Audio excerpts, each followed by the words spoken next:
Once again, it's a great pleasure to me to introduce the next speaker of this workshop, Riccardo Fusaroli. He is a full professor in cognitive science with double affiliation at the Institute of Communication and Culture and the Interactive Mind Center at Aarhus University in Denmark. Aarhus. So the pronunciation was correct. He is also a senior researcher at Linguistic Data Consortium, University of Pennsylvania.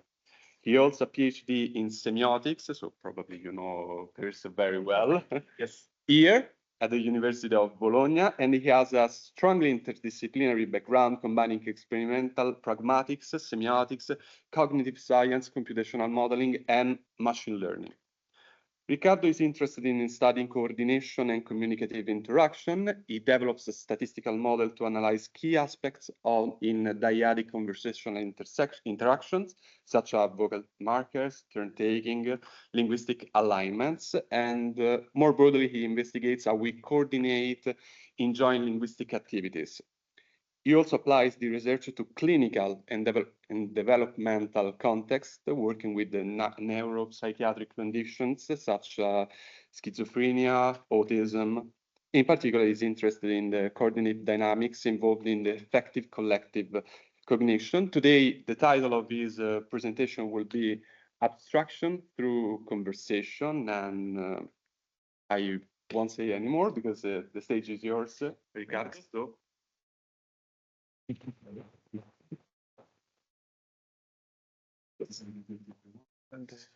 is also a line. Oh, yes.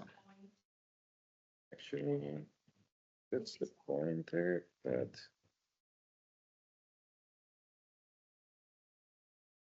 it's not really moving, but I can use the mouse. Okay, yes.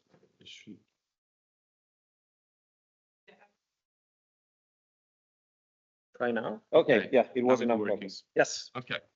Thank you for the lovely introduction. And thank you for the invitation, and to Katerina and Mariana for all the great work in bringing this great crowd together. I'm also quite honored to be speaking after Anna, because I remember when I was a very clueless undergrad trying to establish my own authority through adhering to very specific abstract concept in my discipline, semiotics. She was the one organizing workshop where computer scientists and psychologists and semioticians and linguists would all come together and try to figure out how to talk together. At that point, it was about embodiment. Yeah, so thanks for that. What I will be talking about.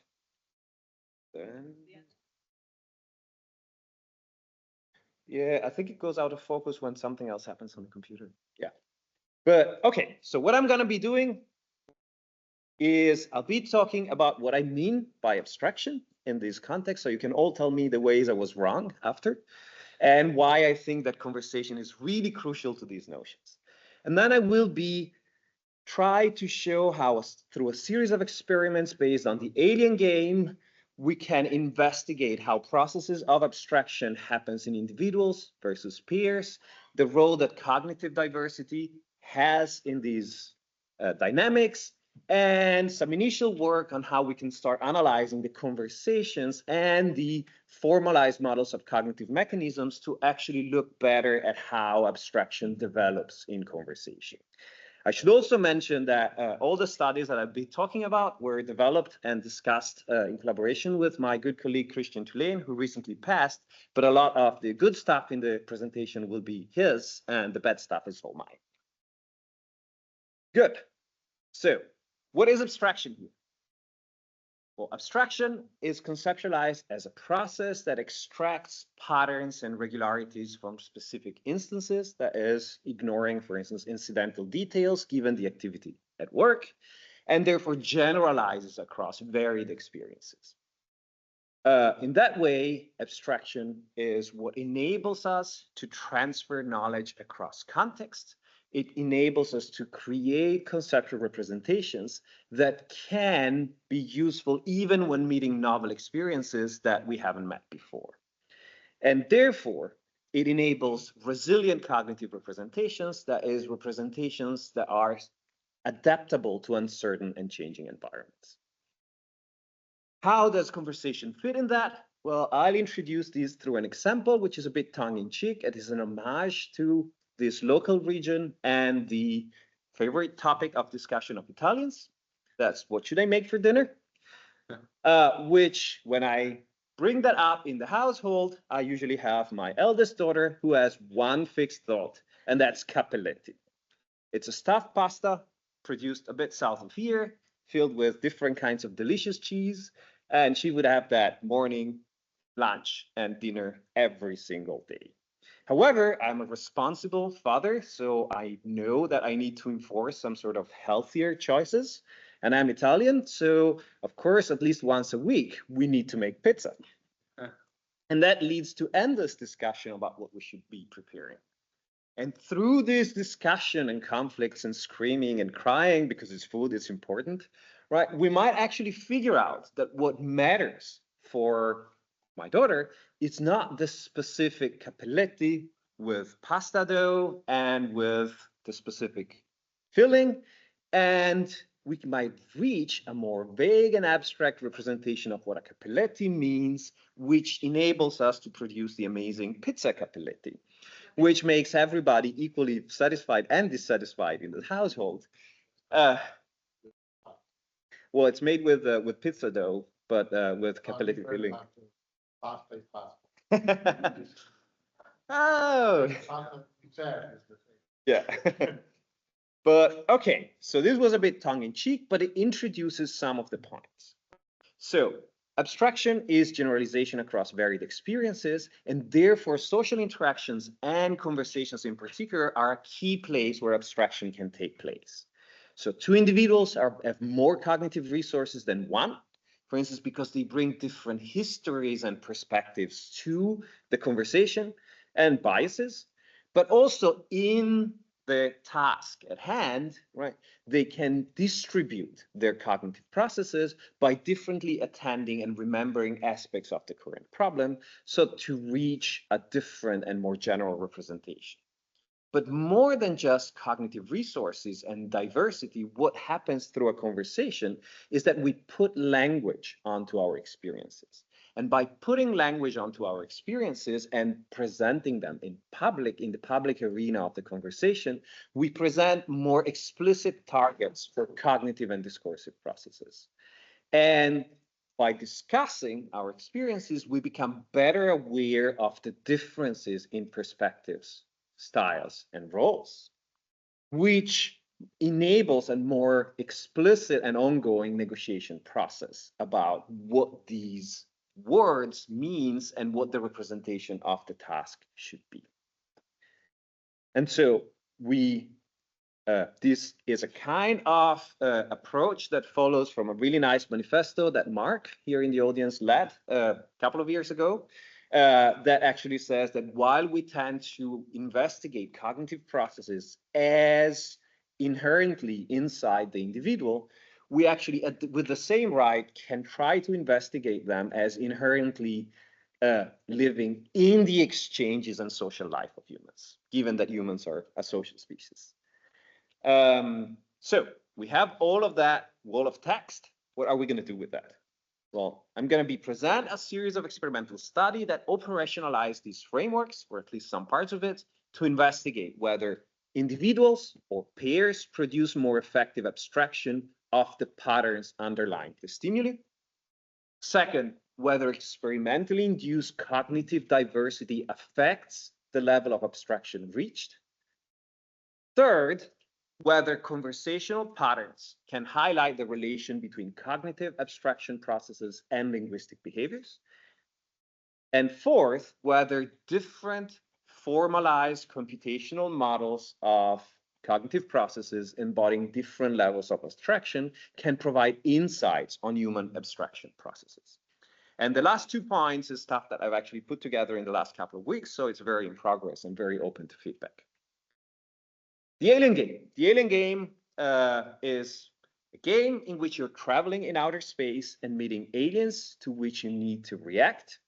And it was published for the first time in the Social Route to Abstraction paper in Cognitive Science. Need to say more about that. The way that it works is that we have, in this specific study, 27 individuals going through outer space and reacting to the aliens. and 50 other individuals organized in pairs, that is 25 pairs, who do the same.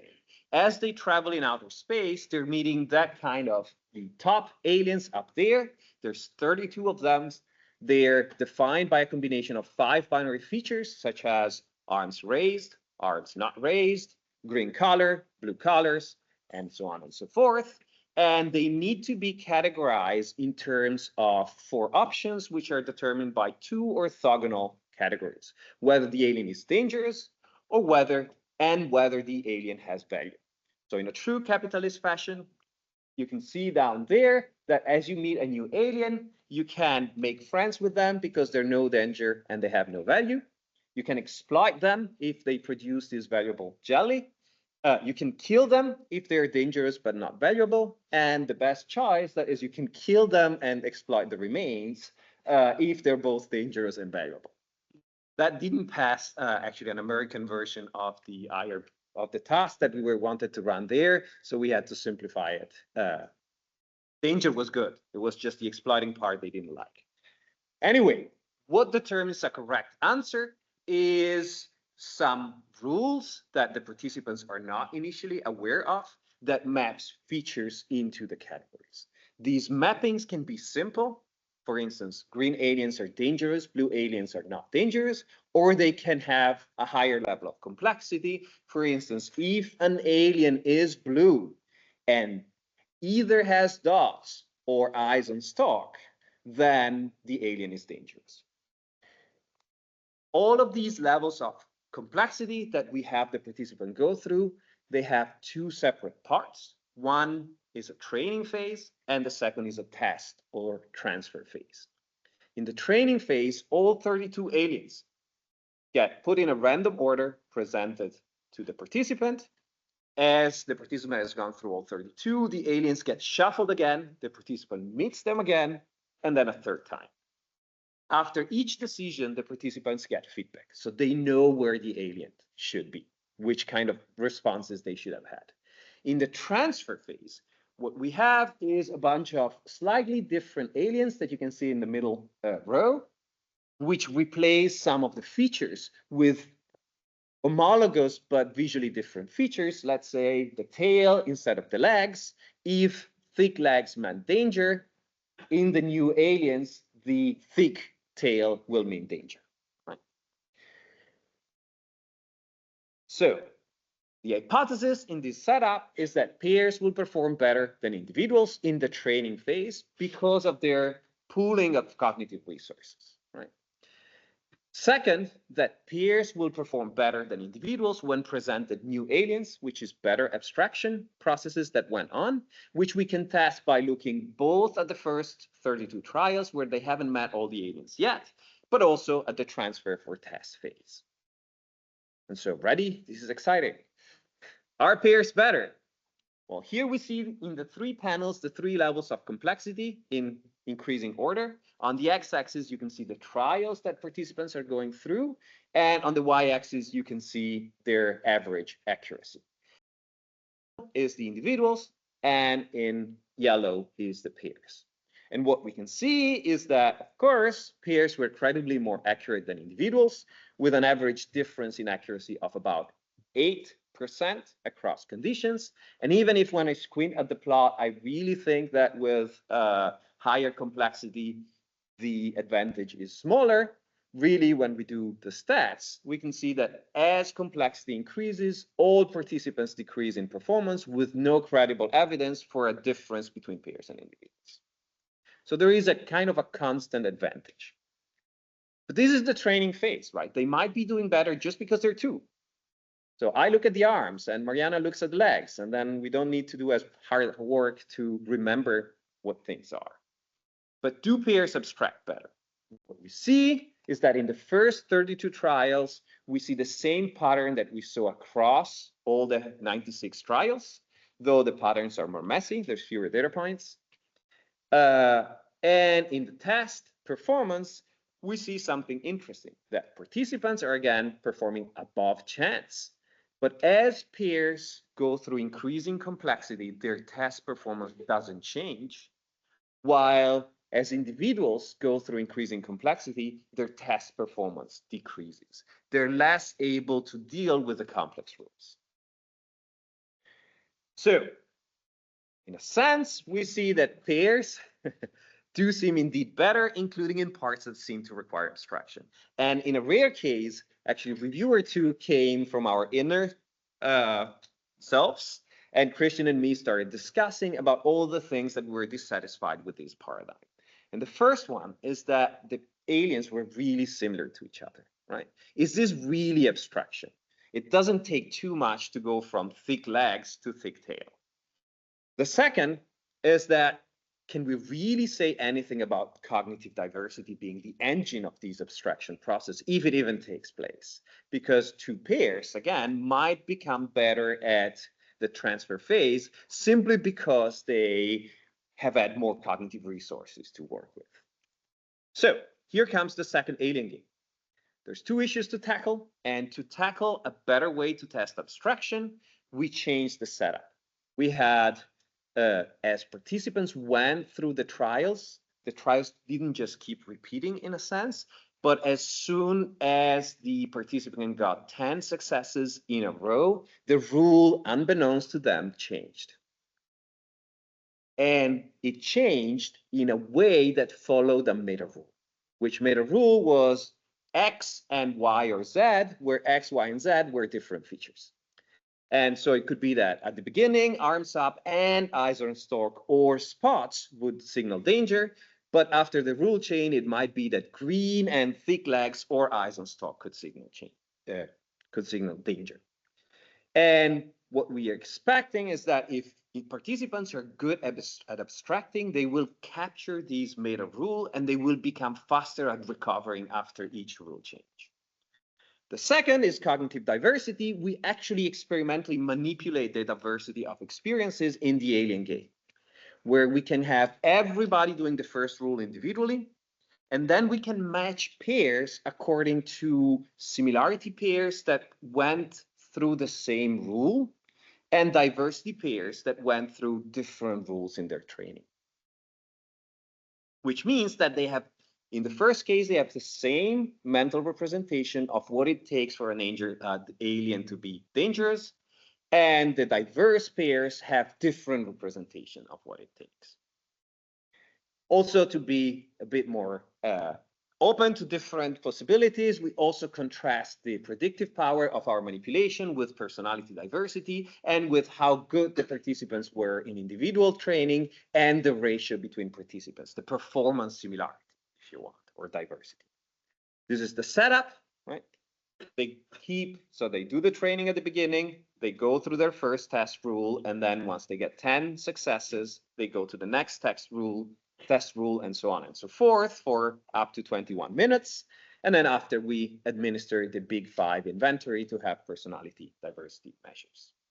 Hypothesis: pairs will outperform individuals in higher accuracy, but also in fewer perseveration errors, meaning errors that make you just stick to the previous rule when the rule changes.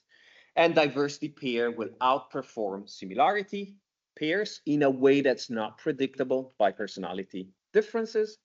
And also that the pairs' performance benefits are emergent from collaborative interaction, which is you cannot predict them from the different measures of performance as individuals. So are pairs and diverse pairs better? Again, here what we see is for different panels is what happens when the rule changes the first time, the second time, the third time. In orange, we see individuals. In blue, the similarity pairs. In green, the diversity pairs. And we can see that after a rule change, all participants recover in performance.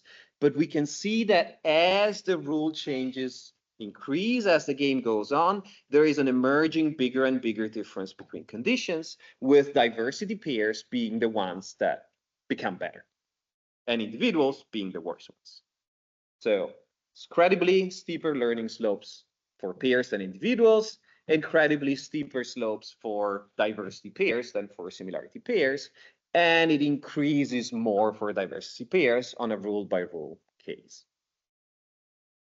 So do pairs and diverse pairs get stuck less? So we quantify perseveration as looking how many choices after a rule change are compatible with the previous rule. And we can see that individuals in red get stuck more on average, pairs get stuck less, but on average they get stuck the same amount. But if we look on a rule by rule setting on the right panel, we see that actually diversity groups are the ones that decrease in perseveration more, which is a good thing. So also I should mention that when we add individual performance and personality diversity to these models, the models are not improved. And even if we take the models at face value, the patterns that we see in our manipulation don't change qualitatively. So take home message, pairs are still better than individuals. There seemed to be indeed an effect of cognitive diversity beyond the increased cognitive resources of the pair. However, in a reviewer tool, you're ruining me, right? We focus on outcomes more than processes. And I really wanted to start looking at the mechanisms through which these things are happening, the processes through which these things are happening. So there's two paths forwards. One is analysis of the conversations, right? How do language and conversational dynamics support the abstraction processes? And the other is cognitive modeling. That is, we can explicitly implement diverse mechanisms for solving the task and assess which better reflect different participants or different conditions or human performance in general. So let's start with the power of conversation.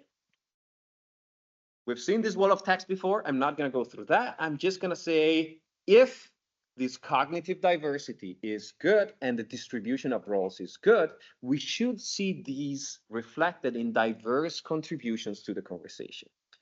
And we can operationalize that for the moment as lexical and semantic diversity.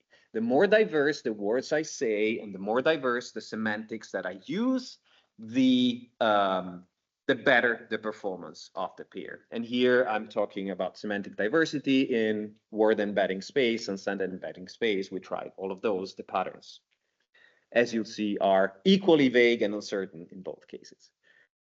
Also, if by becoming aware of the difference in perspectives, we can negotiate and become better at abstracting, then we can actually say that conversational repairs should be a tool in this task. And by conversational repairs, and I feel silly defining that with Mark in the room, but are those conversational moves that signal and deal with miscommunication.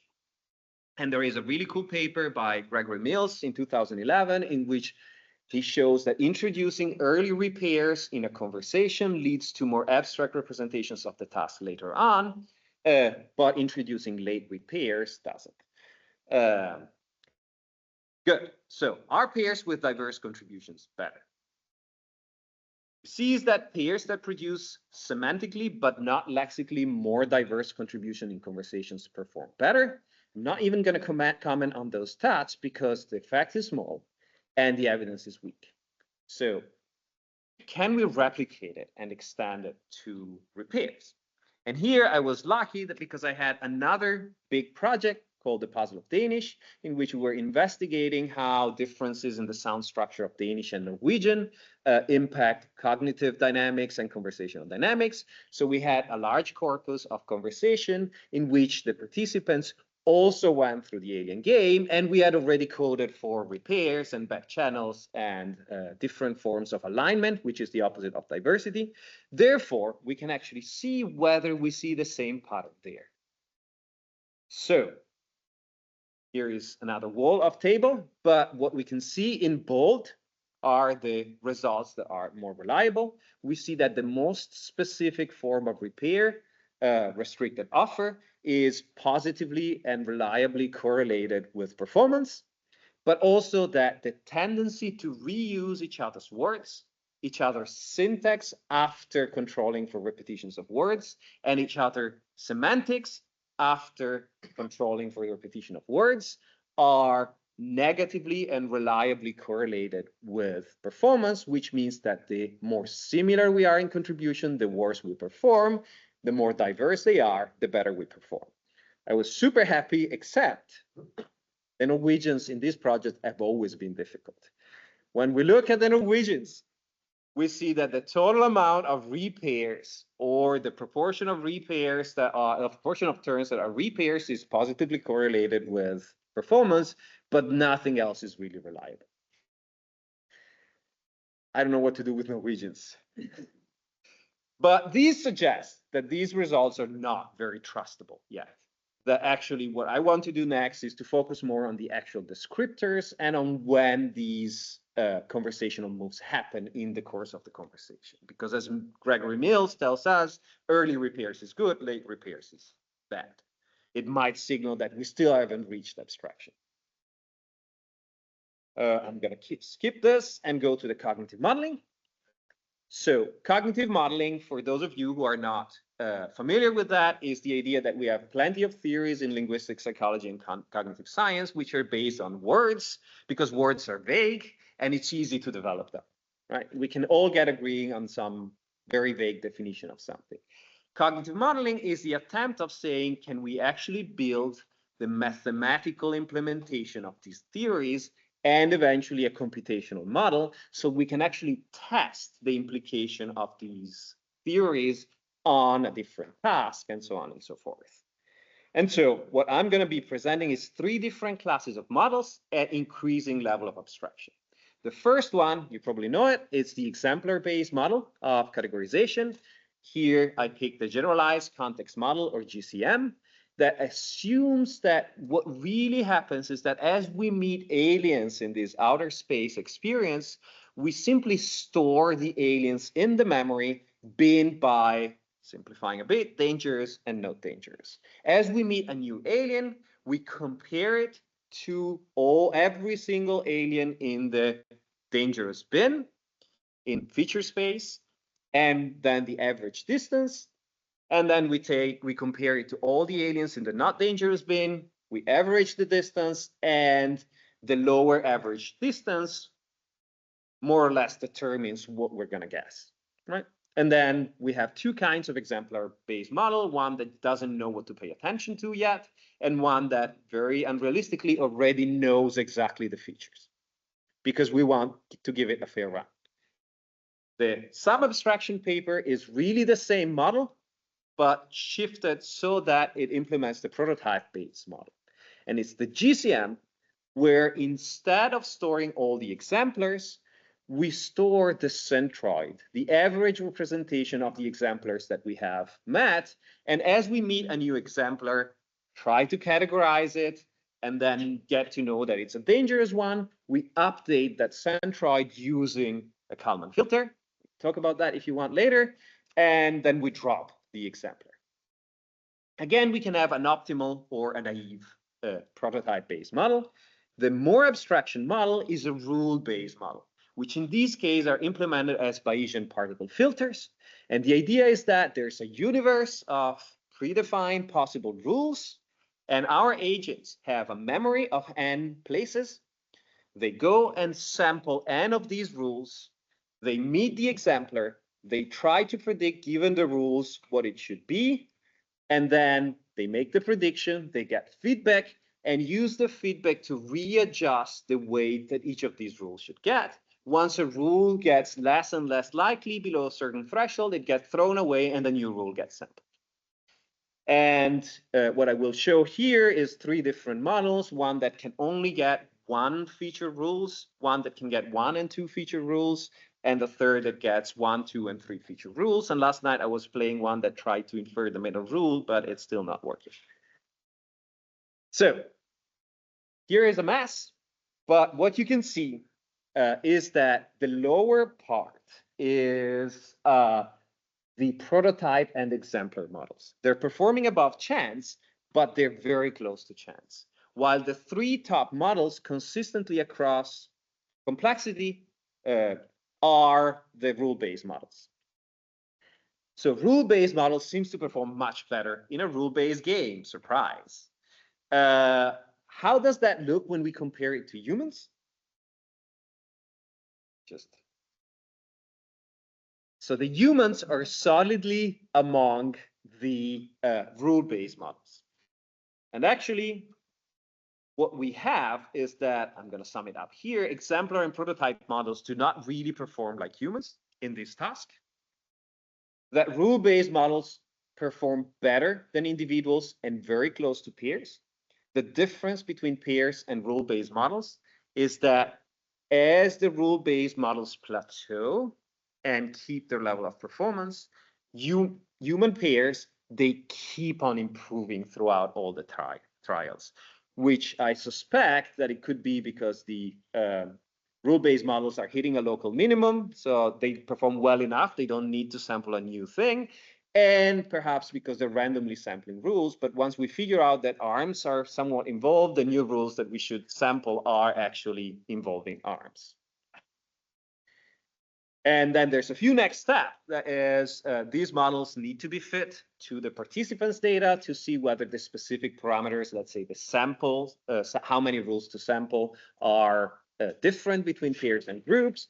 But more crucially, that's something that's really missing in the field, that we need to bridge the cognitive models and the conversational behaviors.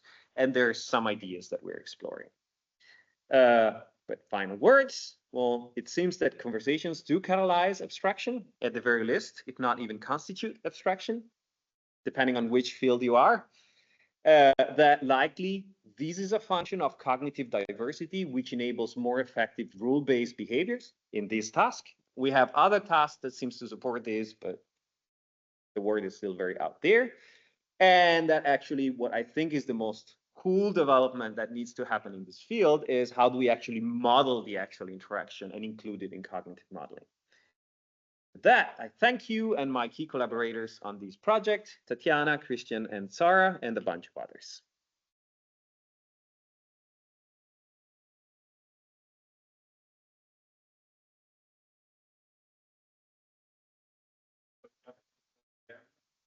A lot of things also here in this presentation, and if we have some questions, first of all, from yeah, sorry, Yes. yeah, of course. So we will see if anyone from home has a question. Yeah, if there are, for now there aren't any questions because no, and okay. No, I was telling about the people from home. So, so thank you so much. It was great. So very interesting. I really liked also the last part in which you, yeah, what you said about contextual modeling, because I think I very much agree with it. So my question is, how generalizable is this rule-based model? So you say that it is a good fit. It fits well with the human data in this specific task.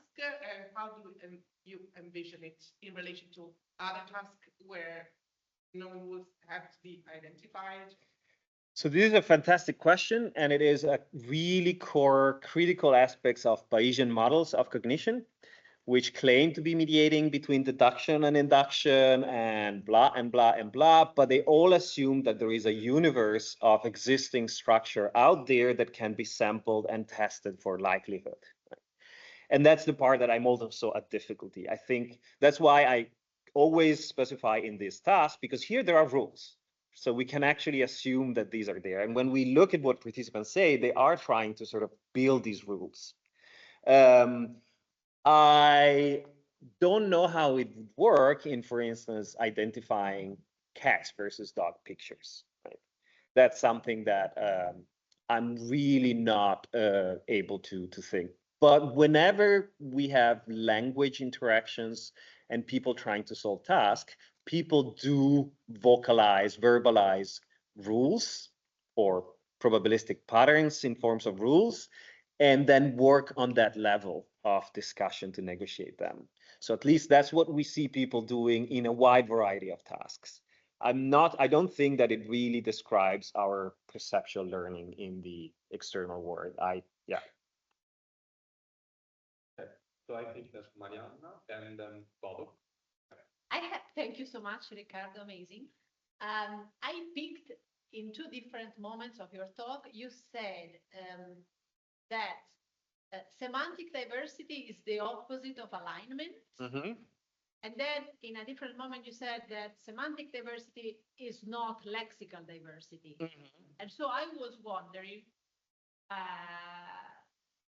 if you can elaborate on this. So first of all, that semantic diversity is the opposite of alignment.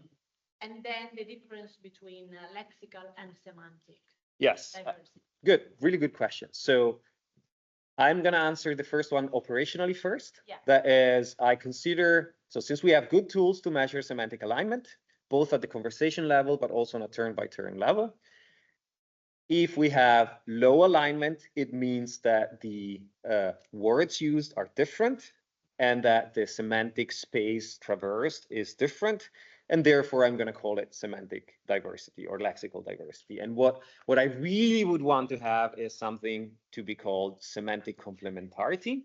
But complementarity is conceptually so much more difficult to grasp or to operationalize than diversity, but maybe one day. In terms of the difference between lexical diversity and semantic diversity, this comes from a potential critique that could say, well, of course, if you use different words, you're also using different semantics. And therefore, we stratify all the measures by lexical alignment or diversity to have the additional effect of, or additional coefficient relation of semantic, even when lexical alignment is controlled for. What it means is that it captures also whether we're using synonyms or which would count as lexical diversity, but not high semantic diversity. These also works when we do both like word embeddings, like glove and word2vec and fast text, whatever you want, and when we use the sentence birds. So these kind of measures seems to be quite robust to the very specific implementation of the embeddings. I haven't tried the new perplexity stuff with LLMs, but that's something that we will check if it's reliable. But yes, semantic complementarity and lexical complementarity is really what we want to get at, but they're difficult to even think through.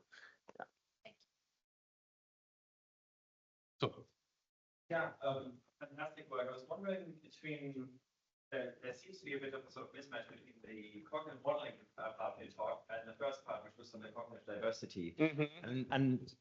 Thank you. So I was wondering, this Bayesian model that you say, the role-based model that performs similar to the human groups, isn't it? Yes. Do you treat this as a model of individual cognition, or is it abstract enough that you can say, oh, this is kind of doing the task of two people?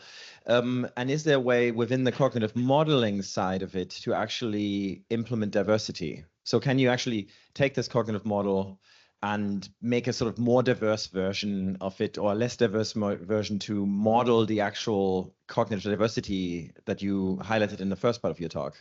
Yes. And this is a really cool question because it allows me to rant on one of my favorite topics, which is the traditional way of using cognitive modeling is that whatever your unit of analysis is, you fit the data to this existing equation. But there is no principal reason except for computational costs to do that. It's actually quite easy to implement two agents that go through the different trainings, right? And then reach a certain representation and then put them together. And then that's where the interesting part comes in. There's some initial attempts at doing that, but then what you have is basically a voting system where I give my outcome, you give your outcome, and then we might match according to confidence in our predictions, which we're going to pick, right? Or if we're three, we can go for majority and so on and so forth. But I think that what becomes way more interesting is if we actually have that the internal cognitive mechanisms, let's say the likelihood of this rule or the other, might actually trigger a communication behavior where I mention arms. And as I mention arm, that works as a social feedback to your own internal representation by readjusting the weights or the sampling strategy. And you will also say something, right? And that would be, again, a very minimal level of communication. But once that works, we can build more complex things. And the good thing is that it would allow us to fit not just the performance data, but actually the performance data and the conversational data, right? You can code who is quoting arms, and that will become, oh, that is a sign that there's something inside that prompted to say arms, and that should help with the fit of both the internal mechanism, which rules have been sampled, because we cannot know, right? And with the fitting of the conversation. So that's a super cool direction that I'm really keen to see. So I think we are still having time for one quick question. Okay, yeah.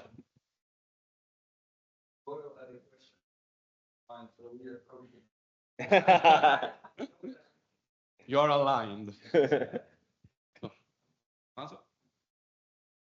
Thanks for the talk, and thanks for also for the previous speaker. It's kind of, so I'm asking to you, but it's a bit of elephant in the room. Like, so this is between humans, speculations with LLMs and human on the same task. It's like, what kind of conversation can pop up? What kind of level of abstraction will be there, negotiation of meaning, or basically these models are just like so much super confident on themselves that they don't even allow any kind of conversation at the level that you're actually have been trying to model and look into that. Okay, this is a big question. I'm actually gonna sort of sidestep it and saying that the way I conceptualize LLMs are not as agencies on their own, but they're technologies, just like writing changed the way we think. Using LLMs to go through this task will change our own agency, but I don't see the agency out there. So I know it's a sidestep. I don't know what happens in those conversations. Every time that my students run their bachelor thesis on LLMs and conversations, because that's what they love to do now, and it's good that they explore, but we see that basically the instruction prompts are dominating everything. So you can slightly change them and then you get very different results. But I'm not an expert, so what I would really need to do to also solve or start answering your question is actually know a bit also on how these models are fit and how we can fine-tune them for these tasks. And I had a good colleague who did that for me, but now she's been headhunted by a big tech company. So I need to find somebody else to work with. Really, probably for the break. So once again, applause for